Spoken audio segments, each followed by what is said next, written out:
told about this rally, I decided to write a song about it as we sing "Let's Take America Back."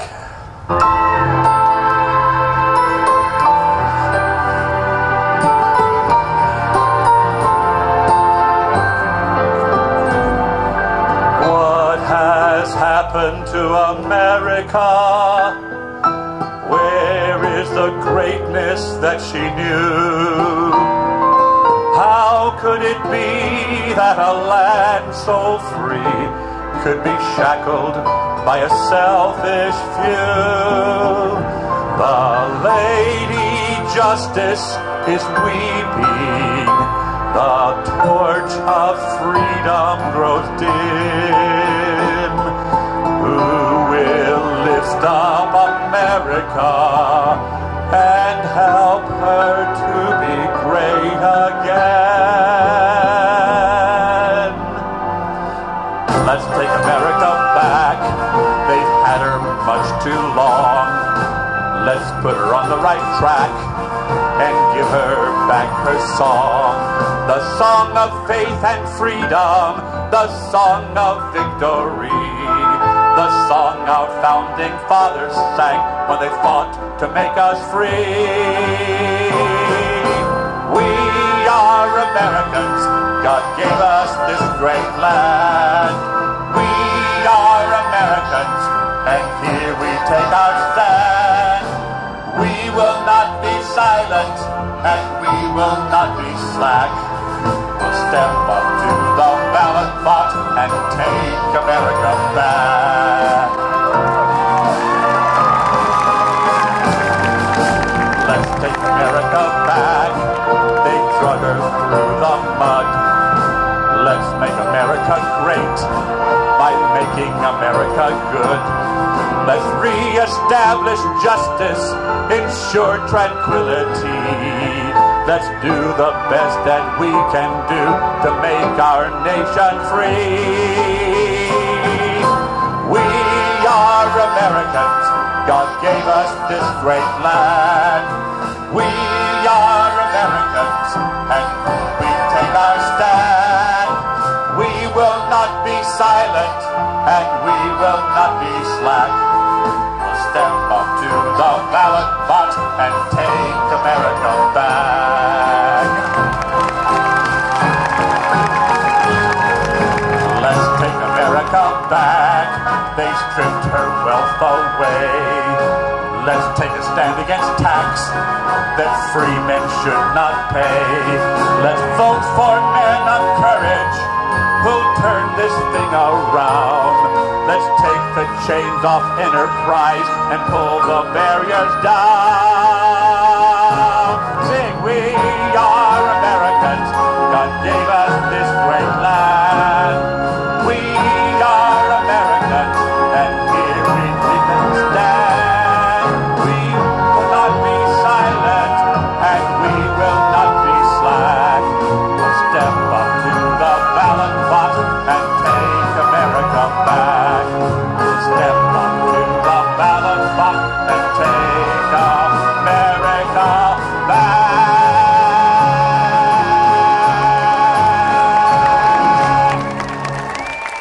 Because what you're doing here is happening all over the country. As you know, I've done a good bit of traveling trying to help elect a new Senate and help put together a new Republican Party that keeps its promises, does what it says once it gets into office. I know you're frustrated like I've been, but for way too long, the Washington establishment, the political bosses, picked our candidates and told us who was going to represent us in our primaries, and then once they got to Washington, they just fell in the fold, split up the money, and all took home the bacon, and they sold our country down the drain.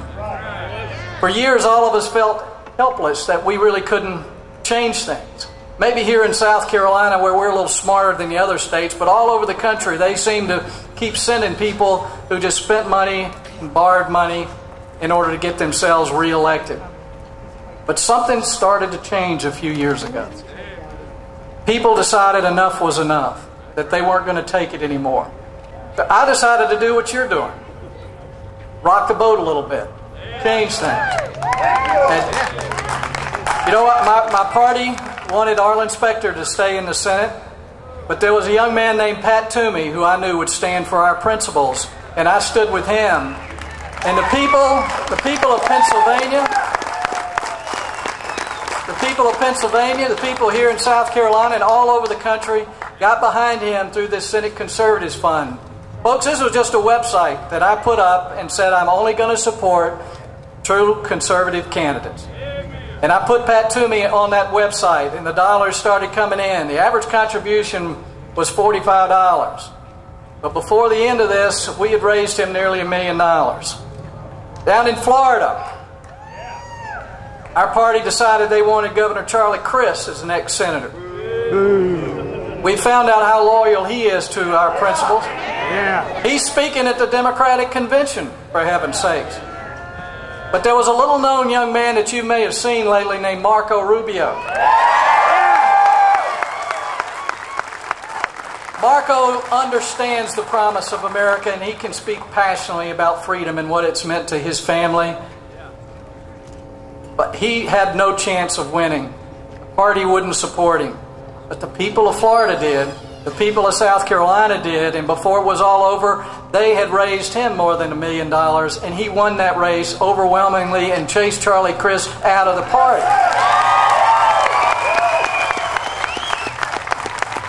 Now, Kentucky was a little even more rocking the boat because my own Republican leader was supporting someone else in his home state. But the people were looking at a young man named Rand Paul in Kentucky. I was told Rand Paul couldn't win the primary, and if he did, he couldn't win the general. But the people decided differently, and he won overwhelmingly, and he's a real national leader already. Folks, we saw the same thing in Utah with Mike Lee. In Wisconsin, a Republican conservative couldn't possibly win, and Ron Johnson won, and he's a great new leader. What I'm trying to tell you is this country is in your hands. And we've demonstrated it all over the country. But folks, we've raised over $10 million already to the Senate Conservatives Fund, this time for those candidates. We invested more than $2 million in Texas to help Ted Cruz overcome incredible odds. But these aren't big donors. The average contribution is still $50 or less. People will send me $10 with a little email, and I'll send a little more after my next paycheck. If you're looking for ways that you can help around the country, you can go to senateconservatives.com, and no gift's too small, none's too large, but there are about 10 candidates on there that could make a difference in the Senate. I believe we've got a good chance to win the majority and remove Harry Reid from the majority. But this time, it's not going to be enough just to have a Republican majority. We're going to have a conservative majority, and we're going to keep our promises. You can be part of phone banks, calling for candidates all over the country. You can help change things. Let's take America back. They've had her much too long. Let's put her on the right track and give her back her song. The song of faith and freedom, the song of victory, the song our founding fathers sang when they fought to make us free. We are Americans, God gave us this great land. We are Americans, and here we take our stand. We will not be silent, and we will not be slack. We'll step up to the ballot box and take America back.